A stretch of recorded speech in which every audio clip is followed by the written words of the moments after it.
اللہ کے نام سے شروع کرتی ہوں جو بڑا مہربان نہایت رحم فرمانے والا ہے۔ حضرت عبد الرحمن بن عوف رضی اللہ تعالیٰ عنہ فرماتے ہیں کہ جنگ بدر میں نے اپنے دائیں اور بائیں دو بچوں معاذ اور موس کو دیکھا۔ ان میں سے ایک نے کہا، اے چچا، کیا تم ابو جہل کو پہچانتے ہو؟ میں نے کہا، میں جانتا ہوں، مگر تمہیں اس سے کیا کام ہے؟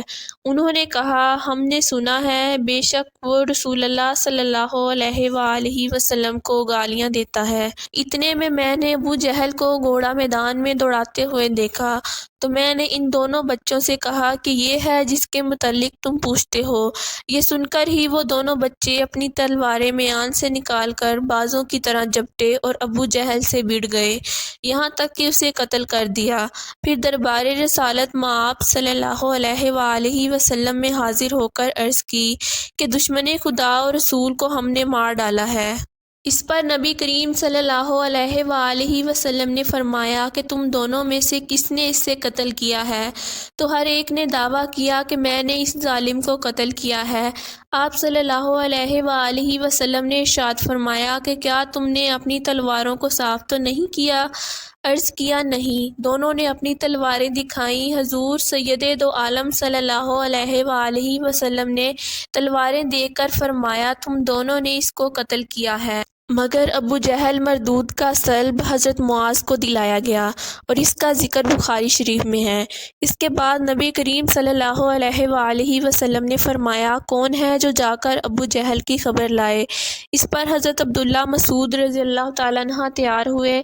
جب میدان میں پہنچے تو کیا دیکھتے ہیں کہ ابو جہل کی لائن میں چند سانسیں باقی ہیں۔ آپ جاتے ہی اس کے سینہ پر کینہ پر بیٹھ گئے اور اس کی ناپاک داڑھی کو پکڑ کر فرمایا، تو ہی ابو جہل ہے، اے دشمن خدا و رسول، اللہ تعالیٰ نے تجھے رسوا کیا۔ ابو جہل نے کہا، اس سے زیادہ کچھ نہیں کہ ایک شخص کو اس کی قوم نے مار ڈالا، کاش مجھے کوئی غیر دہقانی مارتا۔ دہقانی کھیتی باڑی کرنے والے کو کہتے ہیں۔ دہقانی اس نے اس لیے کہا کہ حضرت معاذ اور حضرت موس رضی اللہ تعالیٰ عنہ انصاری تھے اور انصار اہل زراعت یعنی کھیتی باڑی کرتے تھے۔ مطلب یہ کہ اس ملعون کا غرور و تکبر ابھی تک نہ گیا۔ اس کے بعد حضرت عبداللہ بن مسعود رضی اللہ تعالیٰ عنہ نے اس بدبخت کا سر کاٹا اور حضور صلی اللہ علیہ وآلہ وسلم کی خدمت میں حاضر کیا۔ حضور صلی اللہ علیہ وآلہ وسلم نے اسے دیکھتے ہی فرمایا، تمام تعریفیں اللہ تعالیٰ کے لیے ہیں جس نے تجھے رسوا کیا، اے دشمن خدا۔ اور پھر فرمایا، اس امت کا فرعون مر گیا۔ اس کے بعد آپ صلی اللہ علیہ وآلہ وسلم نے بارگاہ الہی میں سجدہ شکر ادا کیا۔ اس جنگ میں مشرکین مکہ میں سے 70 آدمی مارے گئے اور 70 ہی قید ہوئے اور مسلمانوں میں سے صرف 14 آدمی شہید ہوئے، جن میں 6 مہاجر اور 8 انصار تھے۔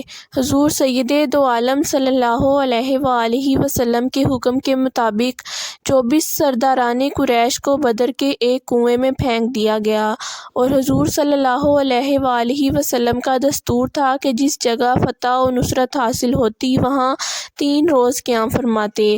اسی بنا پر تیسرے روز بدر سے مدینہ منورہ واپس آنے کے ارادے سے سوار ہوئے اور اس کنویں پر تشریف لائے جہاں مشرکین کے لاشیں ڈالے گئے تھے، اور کھڑے ہو کر ایک ایک کا نام لیتے ہوئے انہیں پکارا کہ اے عتبہ بن ربیعہ، یا شیعہ بن ربیعہ اور فلاں بن فلاں، کیا تم نے اپنے رب کا وعدہ سچا پایا؟ یہ دیکھ کر حضرت امیر المومنین عمر فاروق رضی اللہ تعالیٰ عنہ نے عرض کیا، یا رسول اللہ صلی اللہ علیہ وآلہ وسلم، آپ بے روح جسموں کے ساتھ باتیں کرتے ہیں۔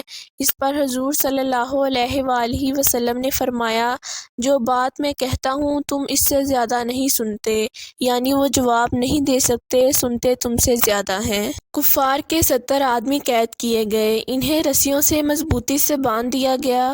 ان میں حضور صلی اللہ علیہ وآلہ وسلم کے چچا حضرت عباس رضی اللہ تعالیٰ عنہ بھی تھے، جو مالدار ہونے کی وجہ سے اس تکلیف کو برداشت نہ کر سکے اور ساری رات روتے رہے۔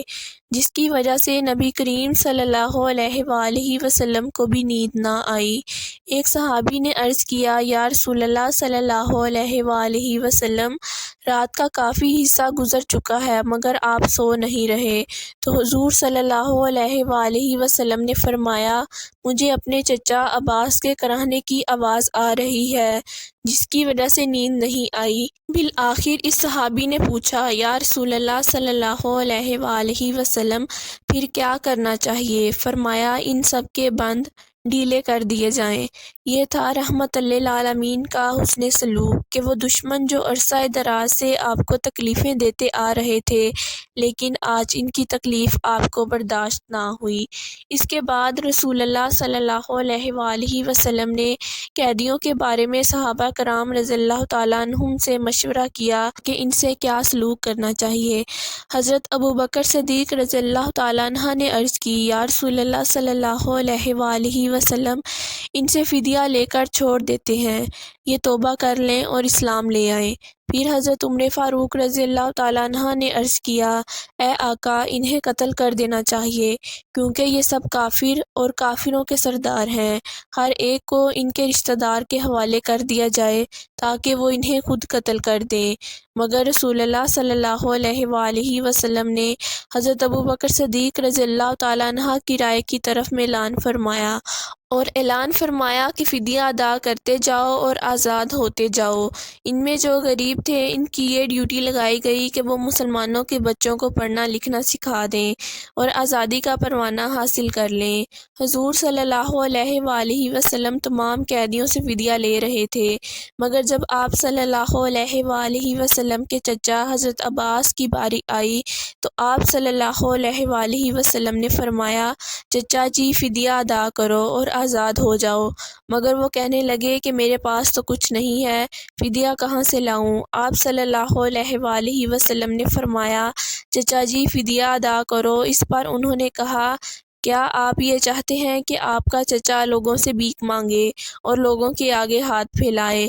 جب حضور صلی اللہ علیہ وآلہ وسلم نے دیکھا کہ عباس کسی طرح بھی نہیں مانتے، تو پھر غیب دان نبی نے اصل بات کہہ دی اور فرمایا کہ تم کہتے ہو کہ میرے پاس کچھ نہیں، جو مکہ سے آتے وقت سونا میری چچی ام الفضل کے سپرد کر آئے تھے، وہ کہاں ہے؟ جب حضرت عباس رضی اللہ تعالیٰ عنہ نے حضور صلی اللہ علیہ وآلہ وسلم سے دل کی بات سنی تو کہنے لگے کہ نبی تو دلوں کی بھی خبر رکھتا ہے اور یہ نبی جھوٹا نہیں ہو سکتا، تو فوراً پڑھا، اشہد ان لا الہ الا اللہ و انک رسول اللہ، اور پھر حضور صلی اللہ علیہ وآلہ وسلم واپس مدینہ میں فاتحانہ شان سے تشریف لے آئے۔